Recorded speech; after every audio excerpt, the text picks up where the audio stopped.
Well, good morning. Welcome to Debbie's Back Porch. So glad to have you with us. Today, my candy roaster squash are ready to use, so I'm going to make some candy roaster biscuits, and you probably call them pumpkin biscuits. Here's the recipe. Please pause and write it down, even though it's pretty simple, has a few ingredients. Let's get cooking. So what is a candy roaster, you ask? Well, here you go. This is what it is. It's a very large winter squash, and you use it just like pumpkin or even sweet potato. This is after it's been cooked, and I've done a video on how to prepare these. I'll link it in the info section. They're a little sweeter than pumpkin or sweet potato, so this recipe contains no sugar. I'm going to measure a half cup of the prepared squash or pumpkin into this blender cup because I'm going to puree it. Now let me give you a heads up here. When you get this to a half cup, we'll add our spices. The heads up is that before I make a video, I generally look and see what other videos there are on the same topic. And I didn't see any quite like this, so that's why I went ahead and made a video. This is something that I make without even thinking.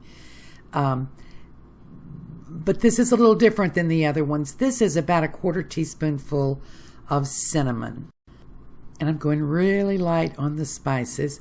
That's an eighth of a teaspoonful of ground cloves. And then I'm going to grate a little nutmeg in. About an eighth of a teaspoonful. And if you don't want to add these three separate spices, you can just add half a teaspoonful of pumpkin pie spice.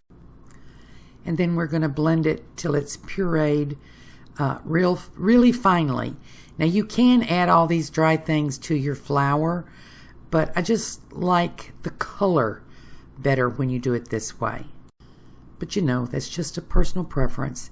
Here's the texture you're going for. You want it to be really smooth, like baby food. Now I have here a stick of softened butter. No, it's not refrigerated, it's not frozen. This is not pie crust, this is biscuits.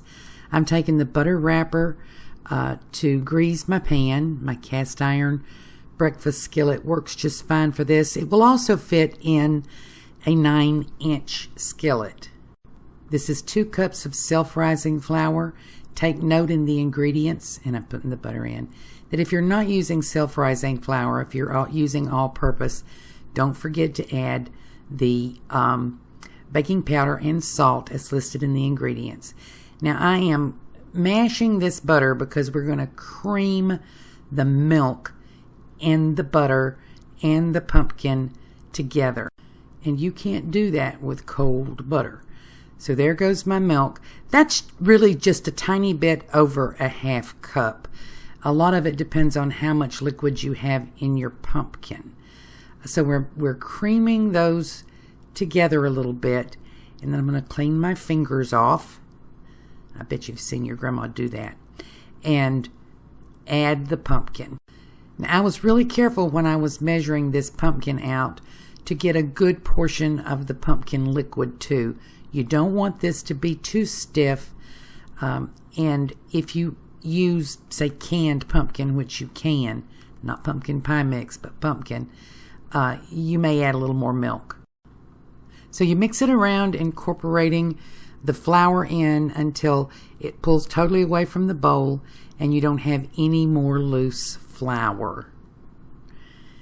And I'll show you this consistency here. I have a little flour for my hands. I cleaned my hands off, washed them again, and the consistency here is like mashed potatoes. If it's any thicker than that, it's too stiff.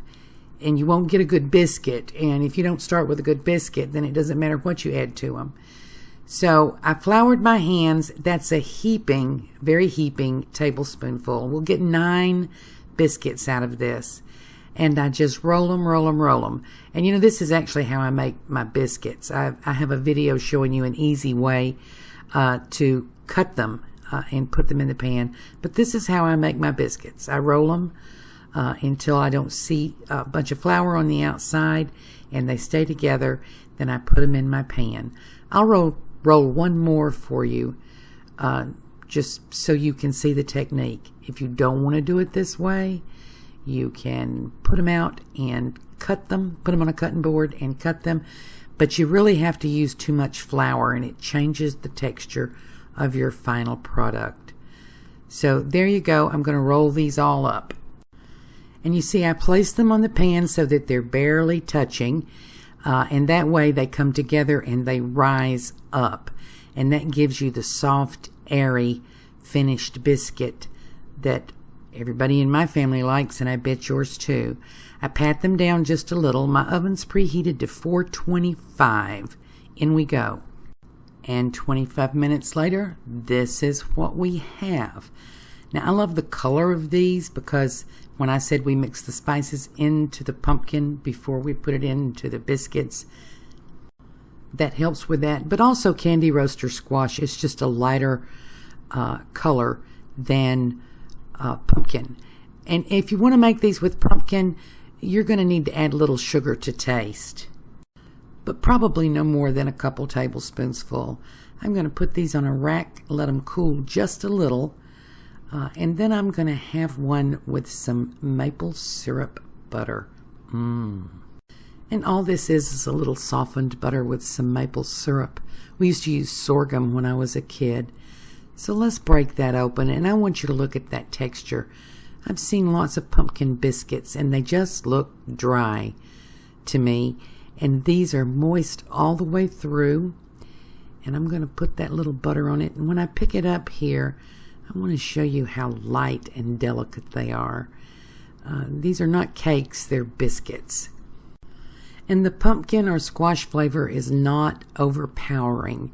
It just brightens them up a little bit and adds a little sweetness.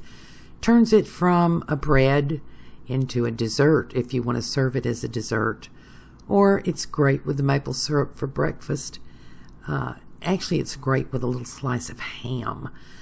These make great ham biscuits. And I suppose sausage too. Or bacon. You know, you can never have too much bacon. I hope you try these. These are a little bit different than any pumpkin biscuits I've ever seen because, you know, my premise is if you're going to make any kind of biscuit, first you start with a good biscuit. And see that texture? This is a good biscuit. Thank you for joining us on Debbie's Back Porch. I hope to see you again tomorrow.